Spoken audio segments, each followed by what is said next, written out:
All right, everyone, thanks for joining. My name's Jeremy. I'm part of the reservations team here at Coral Expeditions. I'm based in the Cairns office up in far north Queensland. As I said, I have our guest lecturer Ian, who's joining us with the webinar as well. I'll introduce you shortly. So we're just going to take our time and go through the webinar here. And right at the end, we have some question and answers time. So during this webinar, you're able to put in the chat function there, just some questions that you'd like answered, and we'll get to them at the end of the webinar.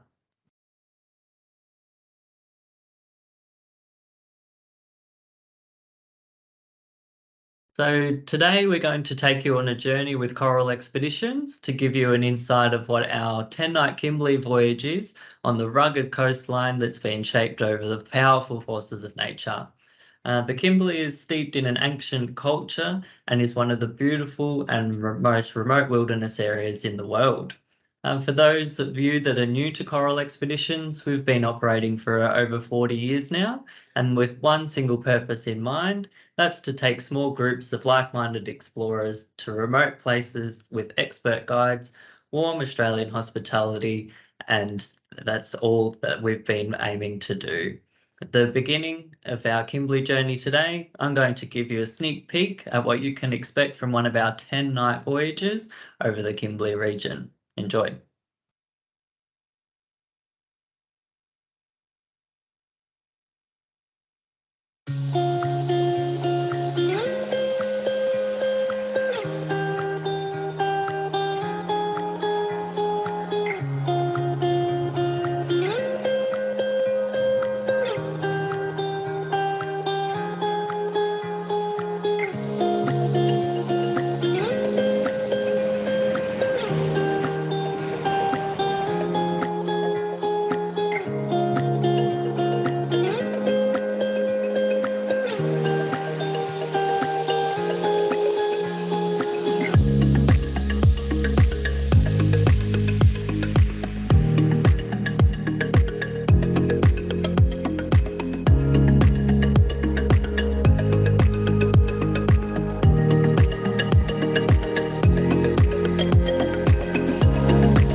The clip black does make me smile every time that we play that. We do actually have our expedition leaders who will be joining you for the voyage.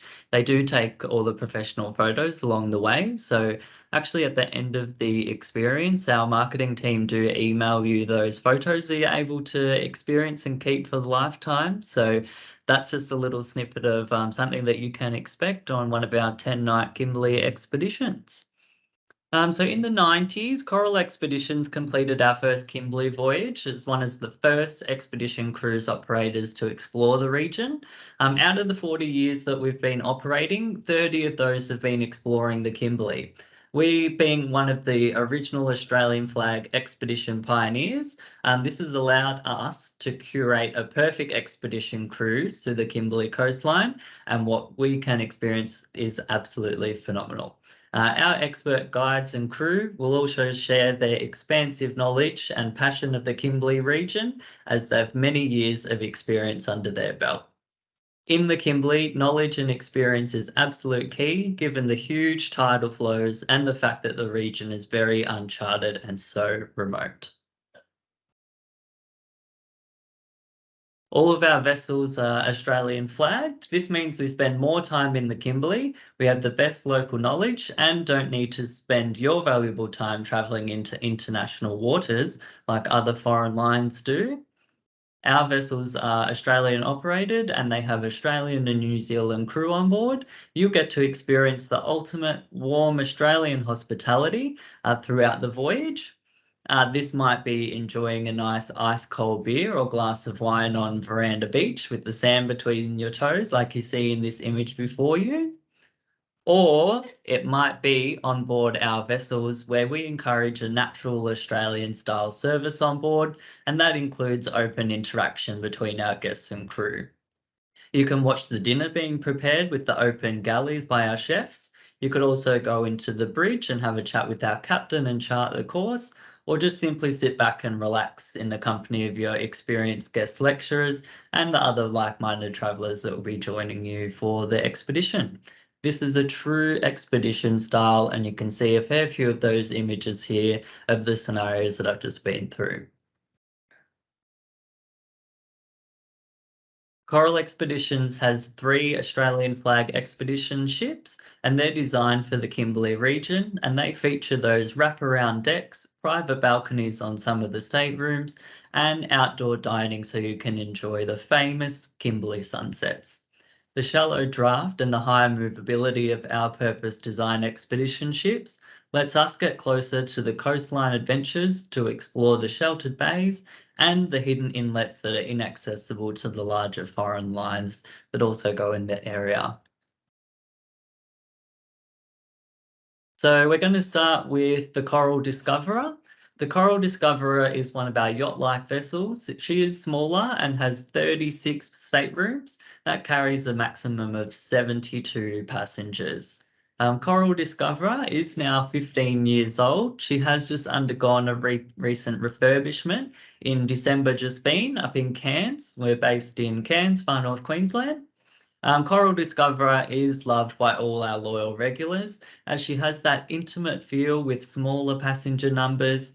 And Coral Discoverer does feature on all of our Australian domestic itineraries. So she goes to the Kimberley for 6 months of the year and then goes across the north of Australia, doing the likes of Northern Territory, Cape York and Arnhem Land, Tasmania, and the Great Barrier Reef as well. Next in the fleet is Coral Adventurer. So the Coral Adventurer is still quite new to us. She was launched in 2019. Bigger in size, but still only 60 staterooms, which carries 120 maximum passengers. So you're still getting that nice intimate feel, but just a nice spacious ship as well. So across the three vessels, it is a very familiar design and layout. The room styles don't necessarily change too dramatically, which is just gives you that comfortability on accessing our ships and knowing what you're booking. On the Coral Adventurer, there are two quite large 55 square metre suites on board. We also have a lovely range of indoor and outdoor dining with seating to enjoy those sensational views that you get in the Kimberley. Outside of the season, Coral Adventure will also go internationally with the likes of Papua New Guinea and Japan and the Philippines, and then also does Australian domestic itineraries like the Australian West Coast as well. Our newest ship to the fleet, this is the Coral Geographer. She was built in 2021 in March, so very, very brand new to us. Very similar layout to the Coral Adventurer. They are sister ships. So the Coral Geographer again has 60 staterooms and is 120 maximum passengers. We got a bit of feedback on our suites. So when we're talking about the suites on the Coral Geographer, they are slightly smaller, but there are more of them. There are 6 on board as opposed to 2 on the Adventurer. Both the adventurer and the geographer do have lifts, so you're able to get right from the coral deck all the way up to the vista deck via a lift or the internal and external stairwells. For the 6 months of the year that we operate in the Kimberley, Coral Geographer will be there as well. That's from April through till September. And other times of the year, Coral Geographer also does international itineraries. So that's in the likes of the Indian Ocean, New Zealand, the sub-Antarctic as well. And she does focus on some of our domestic itineraries too, like wild islands of South Australia. All the rooms are basically based on twin share. However, across all three ships on the fleet, we do have the capacity where travelers traveling by themselves, known as sole use travelers, we do have that availability as well.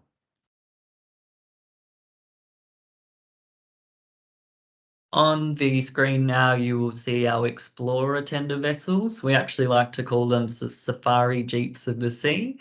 So what they're really purpose built for is these expedition style. So you'll be hydraulically lowered from the main vessel onto the water, and you'll be able to then just go straight onto your excursions. So this is a really comfortable and easy way to maneuver your excursions, and it is just purely purpose built for these expeditions. So they can carry up to 72 each tender.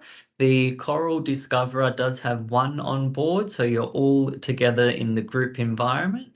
And the two largest ships actually have two of these on board. Again, you just split up into two groups and they'll hydraulically lower you straight to the water and you can get on your way to your expedition. They do have padded seats. They have a roof for weather protection. There is an onboard toilet. There is also a mechanism for a microphone and speakers, so you're able to hear your expedition leaders talk you through your journey for the day. On board as well, we also have the inflatable Zodiacs. This just provides another exciting and flexible option for the shore excursions. And that way we can navigate the really narrow inlets and waterways. As you can see here, we can get up to some pretty nice wildlife if possible. And then it's just another way to get on your shore excursions. The image before the Explorer, that is what we use most of the time for your excursions. But for this one in particular, the Zodiacs, we might use these for the likes of Montgomery Reef or the horizontal falls. And they are a newer style of Zodiac where you do have a seat in the middle there. So you might have seen on other companies where you do have to sit on the side of the Zodiac. Yeah, these ones here actually do have that metal seat in the middle.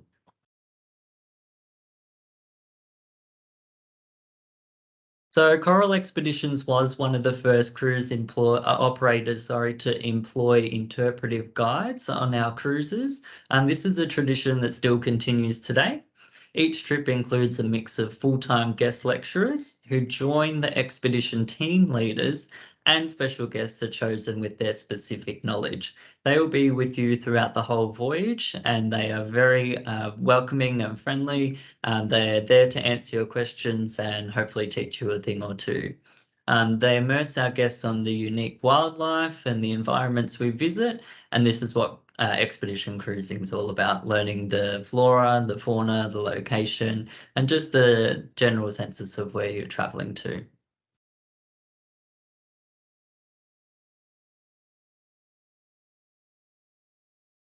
So having guided expeditions in the region for over 3 decades, we know the nooks and crannies that other companies don't. Our expedition team provide local expertise with a strong understanding of the unique landscapes, the flora and the fauna, and of course the indigenous cultures of the region. Our passionate expedition leaders are on board and they take our guests on every excursion. We don't have handover to land-based tourists or companies, so we know that when we're doing the excursions, you have our local guides at your service. We do focus more time on shore with generally 2 excursions a day with different options where possible. This may vary from an easy coastal flat beach walk to maybe a more challenging hike or even some uneven ground and terrain. This might go up to a viewpoint or a point of interest, but there's definitely always something for everybody. They will go through each day your excursions for the day prior, and you'll be able to talk to the expedition leaders about what you're wanting to see for the day, and they'll run through everything from A to B, and they'll be able to let you know what to expect for the next day.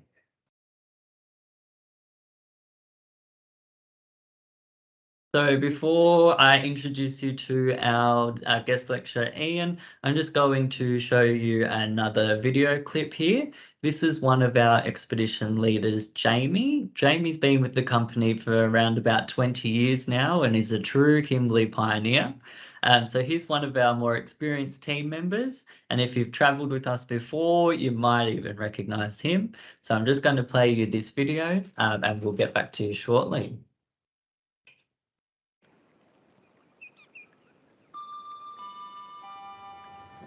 Good afternoon, ladies and gentlemen. This is Jamie, your expedition leader, giving you the final call. You'll need hat, sunscreen, water, as it will be warm. Optional footwear, folks. Thank you. I'm James Anderson, mostly called Jamie, and I've been in this role for around 17 years with the company. Back in 2002, I was teaching, and I was asked by a friend of mine if I was interested in doing a job. I was fed up with teaching, and so I said, I'll give it a go. He put me on the Kimberley run for the first time. People travelling the Kimberley will see a massive diversification of not only animals and plants, but also the rock systems. Geology is huge in the Kimberley due to its age.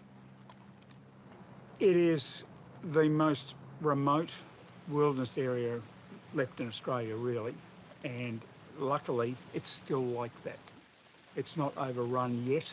More and more vessels are coming in, but at the same time, when it comes down to it, there's still plenty of places you can go without seeing anybody.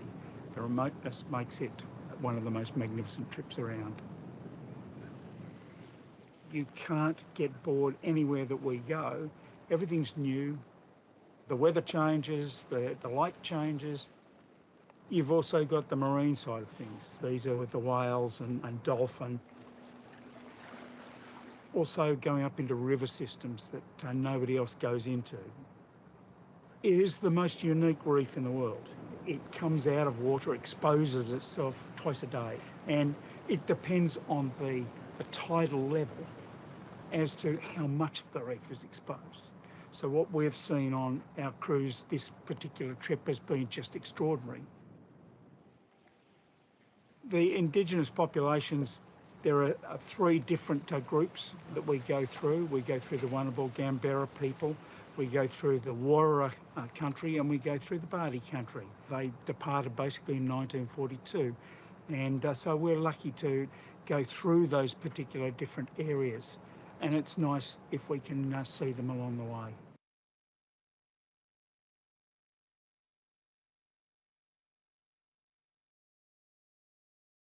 Well, we're very glad that Jamie decided to give us a go, and he's still working with us 20 years later. It's really interesting to listen to Jamie speak, especially when he's on board, as he's very passionate about where he's traveling and just making sure everybody learns something new every day.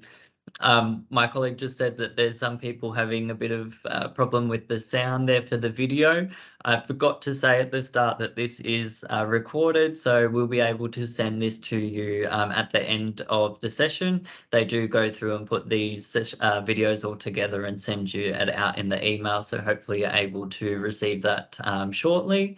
It's just Jamie going through what to expect on the day of the life of an expedition leader. So he's just going through basically telling you that you're going through a cruise day by day, and that each day can be somewhat different, and you won't get bored whilst you're on the Kimberley because something new will pop up at any time, and it's very exciting for both the captain and the expedition leaders, as well as the guests yourselves. So we're going to be joined here with one of our other guest lecturers. His name is Ian, and he's going to be joining me for the rest of the webinar to take you through just what it looks like to go on a 10-night Kimberley cruise with us. You can see here on the map just some of the locations that we're able to visit, and Ian's going to join us to go through that. Okay. Good afternoon. Can you hear me okay, Jeremy? Because I'm having to hotspot this. Yep, I can hear you loud and clear, Ian. Okay, Doing well. All right, well, good afternoon, everybody, and thanks so much for joining us. I started with coral expeditions at the end of 2021 and am now thoroughly hooked. Last year, I was lucky enough to go to the Kimberley 5 times with the company. My background, my undergraduate degree is in geology, and I worked as a geologist for about 5 years before changing direction and working for WA Parks and Wildlife for 32 years until retirement in 2017. Now, just while we've got the map up there, as you know, we have trips going from Darwin to Broome and Broome to Darwin. I don't believe it really matters which way you travel. Both trips have a fantastic start and finish, and in fact, they've got a fantastic middle as well. So I don't think you can go wrong no matter which way you travel. One thing to note is that the Kimberley coast is very much tide dominated, and the tides are in excess of 10 metres. And as you can imagine, this means there's an enormous difference at individual sites along the coast between high tide and low tide. And the captain and the expedition team design the order of the stops around the tides, and this can change from trip to trip. Of course, we'll keep you well informed as we go, but the thing to note is we can't tell you in advance exactly what order these stops will come in. Next slide. Thanks, Jeremy. As a geologist, of course, places like King George Falls, shown in this photo, make my mouth water.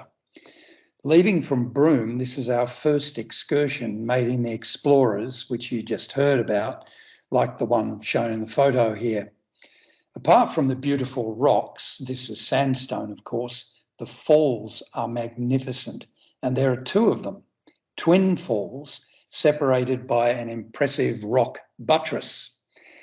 Claimed as WA's highest twin waterfalls at 80 metres, King George Falls they're actually quite a fitting place to start your adventure. As soon as we leave the ship, the wonder begins as we travel up the gorge, which runs through almost 14 kilometres of the most breathtaking country. There's even a chance we may encounter some dugongs on the way up the estuary. Next slide. Thanks, Jeremy. Of course, beautiful as it is, the Kimberley is far more than wonderful scenery. During your voyage, you also get a chance to experience several amazing Aboriginal art sites. This is Jamie, who you just heard from at one of those sites. Some of these paintings date back 17,000 years. You'll see examples of ancient Gwion art, which used to be known as Bradshaw, as well as the younger but visually astounding Wandjina art. It's quite amazing, really, to stand in the presence of these ancient images and to visualise the lives of the Aboriginal people who painted them. And of course, the descendants of those people still live in this country, and they have a responsibility to look after it. Next slide, thanks. Mitchell Falls is one of the jewels of the Kimberley. I first saw it in 1988 during a 2-week bushwalk, and believe me, it will be a highlight for anyone who elects to take the scenic helicopter flight up to Mitchell Plateau to see it. You enjoy a short walk to the Falls Lookout, which is the spot from which this photo is taken, and you can even have a refreshing dip in the river pools, safe in the knowledge that there's no crocodiles up on the plateau because they can't get up through these waterfalls Well, the saltwater ones can't anyway. You're likely to see plenty of wildlife too, including bird life and maybe even native marsupials. Next slide, thanks.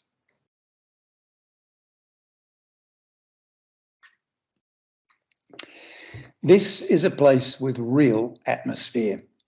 The explorer takes you into the mangrove-lined creek channel with exposed mud banks.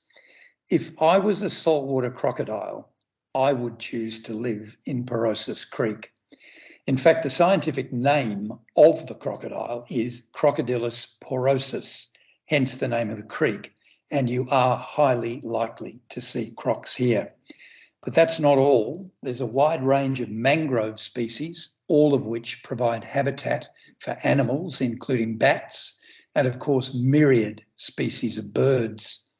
We often get the explorer driver to cut the engine while we're here so we can hear the ringing sounds of bird calls among the mangroves lining the creek channels.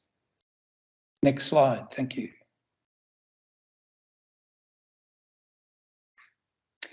I probably don't have to say too much about this location. The picture basically says it all.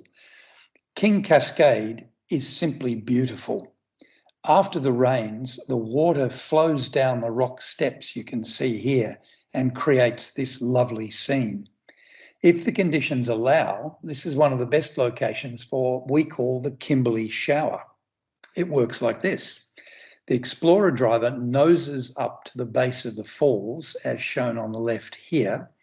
Then we lower the ramp at the bow of the vessel and you simply walk out under the fall for a shower in the cleanest and most refreshing water you'll find anywhere.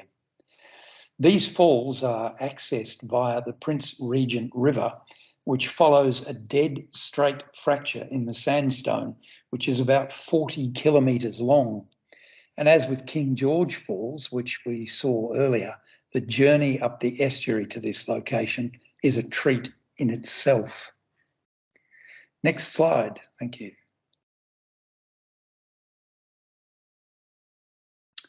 This is a truly significant site in the early history of Australia. In 1820, maritime explorer Philip Parker King was charting the Kimberley coast in his vessel HMC Mermaid. He was the son of Philip Gidley King, who was governor of New South Wales in the early 1800s. Parker King's ship was leaking and they careened her, that is, they ran her onto a beach for repairs. She was on her side for some weeks while the work was carried out, and this included the men having to make their own nails out of smelted copper. Parker King had the ship's carpenter carve an inscription in a young baobab tree at the back of the beach. That tree is now grown and is known as the Mermaid Baobab. It carries the name of the ship, HMC Mermaid, and the year 1820.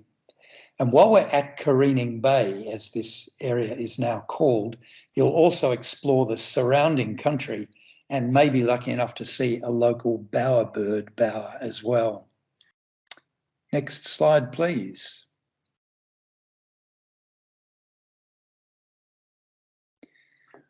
Whether or not you've heard of Montgomery Reef, it will be etched into your mind after you've experienced it.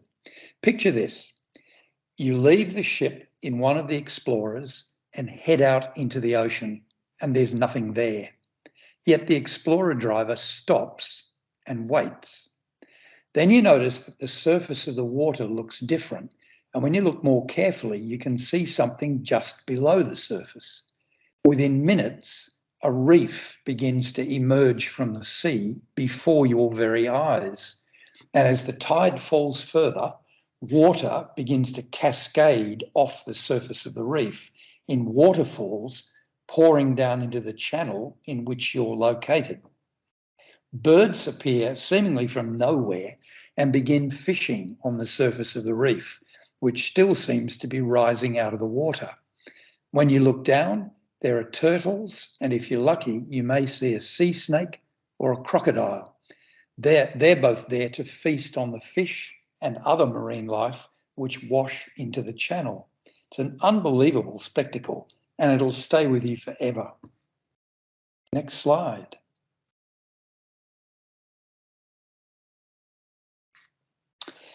This is a true highlight of the Kimberley cruise. I've never heard anybody express disappointment after this adventure.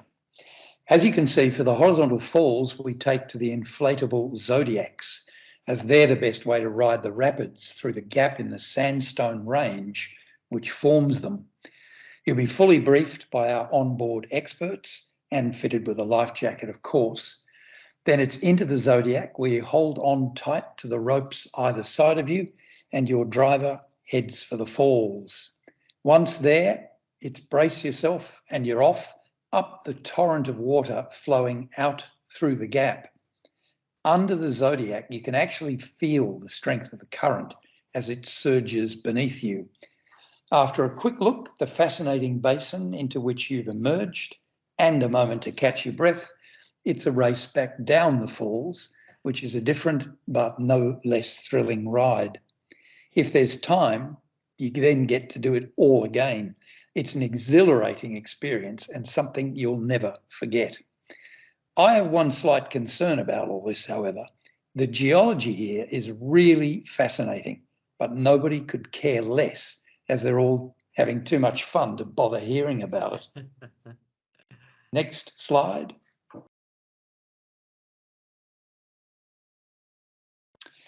As you can imagine, I'm pretty keen on this place. In fact, it's my favourite bit of rock in the Kimberley, and geologically, it's astounding. Deposited around 1.8 billion years ago as sand in a river delta, these rocks are so old they don't have fossils in them, because when they were laid down, there were hardly any living things on Earth. The layers in this rock outcrop, or beds as geologists call them, started off being horizontal.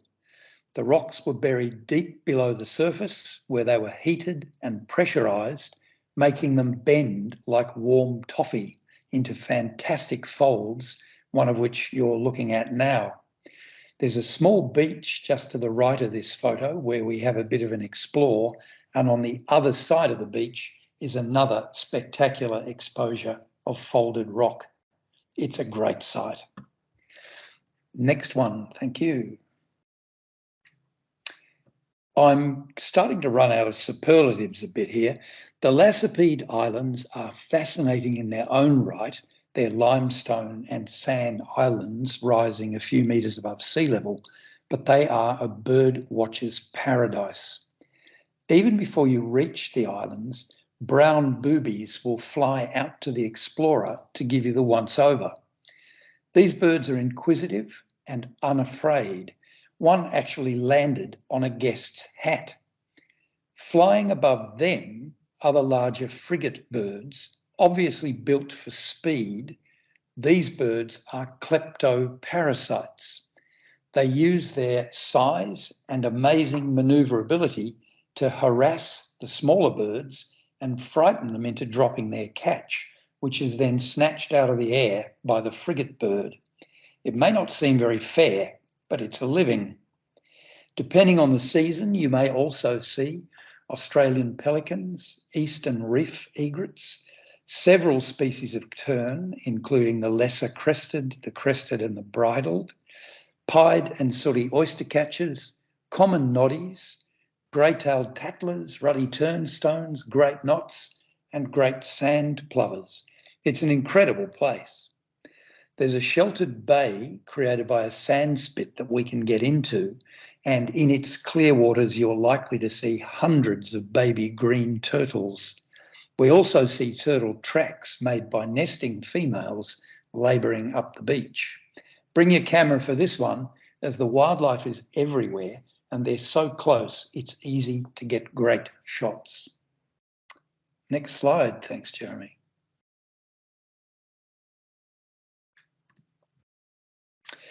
I've mentioned some of the wonderful wildlife you see on the Kimberley coast, but there really is much more. The Kimberley is a tropical savanna punctuated by gorges, flat-topped mesas, swamps, rainforests, and to the south, even desert sand dunes. So there's a huge variety of habitats. To date, scientists have identified 76 species of native mammal in the Kimberley. There are also 295 bird species, 178 types of reptiles, 42 named frogs, and more than 2,000 plant species. You see plenty of flora and fauna on this cruise. I've already talked about the estuarine crocodile, which you're almost certain to see, and the huge variety of bird species. Birds you're very likely to see include white-bellied sea eagles, Brahminy kites, ospreys, which build huge stick nests along the shore, so you see heaps of those, rainbow bee-eaters, one of which is shown here, beach stone curlews, oyster catchers I already mentioned at Lassipedes, eastern reef egrets, and maybe even a brolga if we're lucky. It's a real treat.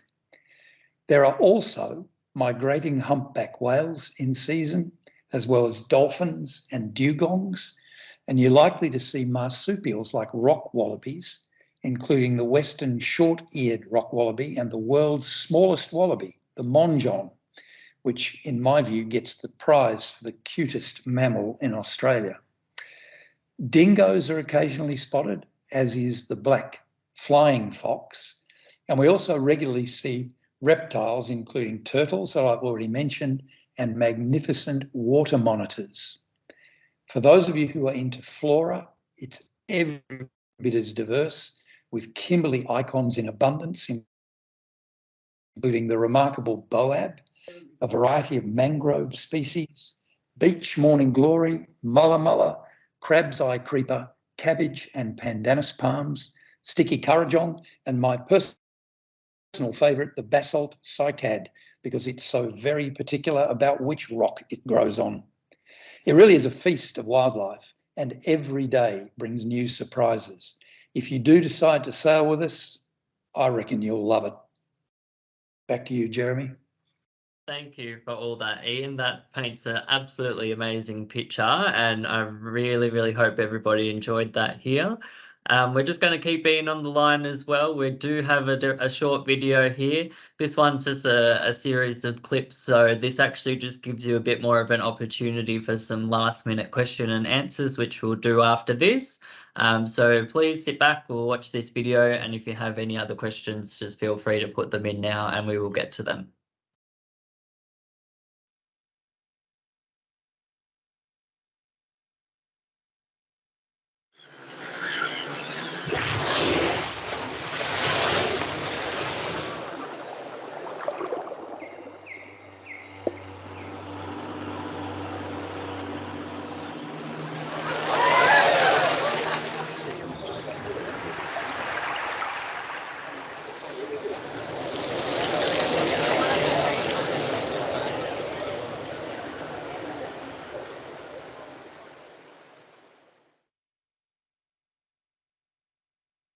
One question that has come up, Ian, is a bit more about Nares Point. It painted a really good picture about that, but is there anything else that you could maybe tell us that we didn't cover in the webinar?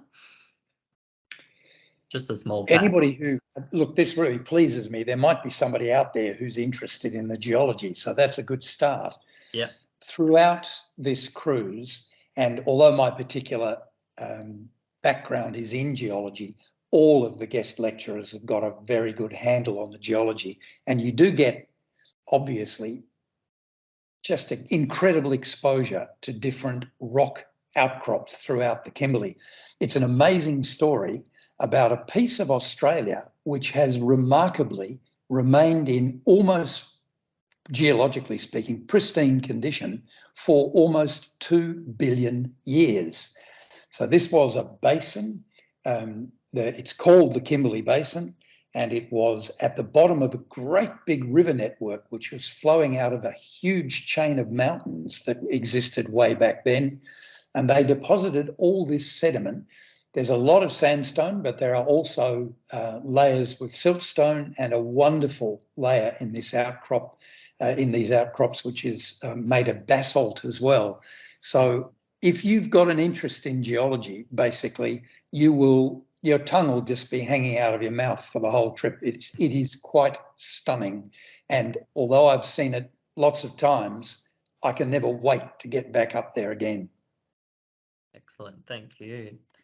Now, something that I could probably go through is some footwear recommendations. So we do have what we call wet landings. Now, that is where you'll be joining the Explorer, and it will take you to like a beach or something of the sort that we're able to get off to, and the Explorer will take you as close as possible to the shoreline, and you will then disembark the Explorer off the front ramp, and then you'll walk through onto the beach. So this is where you might be in the likes of maybe ankle deep water and just taking a few steps onto the beach there, and you're able to put back on your general shoes. So the likes of Crocs or the likes of reef shoes, they're recommended just for these wet landings. You have a day pack, you take a towel, you just dry your feet off, and then you go onto your excursion just wearing your normal some runners or sandstone shoes, or maybe some hiking boots if they're a bit more comfortable.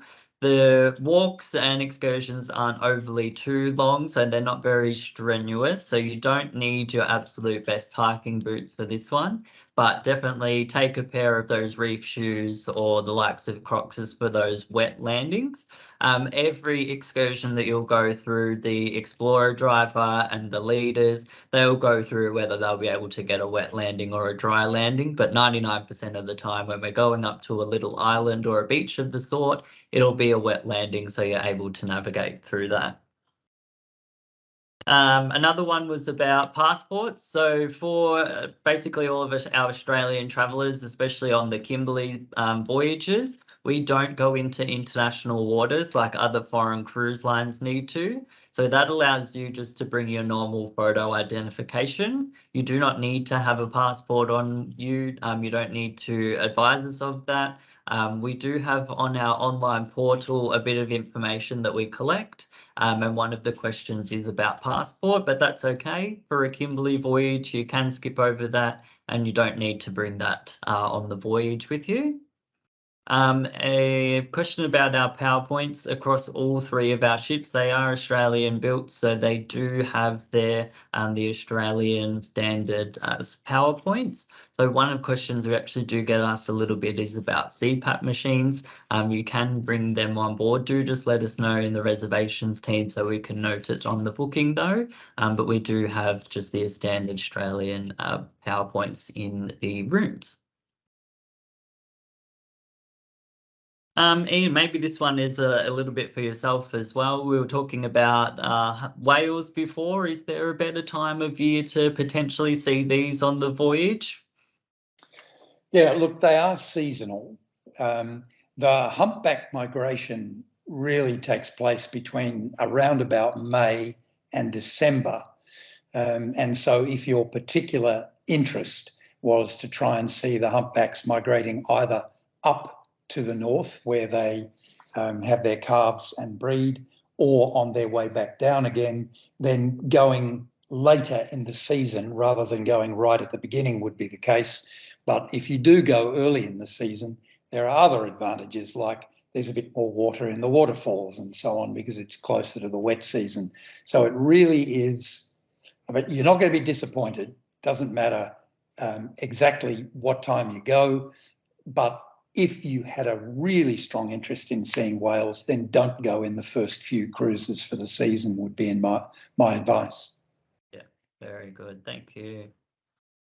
And then we do have one here about snorkeling, etc. So on the Kimberley Icons is a 12-night voyage that you'll see that we do run in September. That goes out to the likes of Ashmore Reef and the Rolly Shoals. So that does give you that swimming in the ocean opportunity as opposed to our 10-night voyages that we've been running through this webinar. So all of our standard 10-night voyages, they're the main itinerary that we run from April through till September, and they do not have the ocean swimming. It's not really the place to do that. If we do get the opportunity, there are a few freshwater swims. Some of them involve just a little bit of a hike and a bit of a walk. Again, the expedition leaders will go through all of those optional walks through with you. but they have that opportunity for a bit of a swim. Whereas the 12-night voyage, and they only run in September, and there is only 2 of them. They go out to Ashmore Reef, Scott Reef, and Rolly Shoals, and then that way you're able to get in a bit of snorkeling and scuba diving. So for those 2 specific trips, we do have snorkeling gear on board as well as diving. There is a section on our website about scuba diving that you do need to complete a dive medical form and return to us before your trip starts. All of that information is on the website as well under the snorkeling and scuba diving. But for our general 10-night cruises for around the Kimberley, you don't need to worry about that, as you won't be doing any of the swimming and snorkeling activities in the ocean. So to round up the webinar, we do have a current promotion for our 2023 Kimberley season. So for making a new booking, we do have a $500 per person discount for when making a brand new booking for a 2023 Kimberley booking. We also have the offer of a 4 GB complimentary Wi-Fi for the stateroom, as well as complimentary deposit protection. So the deposit protection is usually $110 per person, and 4 GB of Wi-Fi is generally about $100 or so as well. So you're getting a fair savings there. So to book either this in, you can call us on the reservations number. That's on the screen there, 1-800-079-545. Or you can also book this through the website, coralexpeditions.com. You can also access this through your local travel consultant, so get them to give us a call. Likewise, our email is also on the screen there. That's explore@coralexpeditions.com. So that runs through until June this year, and that's for any of our 2023 sailings through from April through till September. So the middle of the year, we've still got a bit of availability for the 2023 season. The April and the Mays, they're sort of starting to get booked up now already. If 2023 is a bit too early for you and you're forward planning, we still do have 2024 available. Again, that runs through from April through till September. We just have the promotion for the 2023 season though. So feel free to give us a call or call your travel agent. They'll be able to help you out. And yeah, you'll be speaking with myself and a few team members in the reservations team. We are a small res team. We're in the Cairns office. So once you get through to us, just shout out that you've watched the webinar. And if you have any other questions as well about the webinar or maybe any of our other trips, you can feel free to get in touch there. That rounds up everything. Ian, thanks again for joining us and taking the time. And everybody, thank you for joining us all.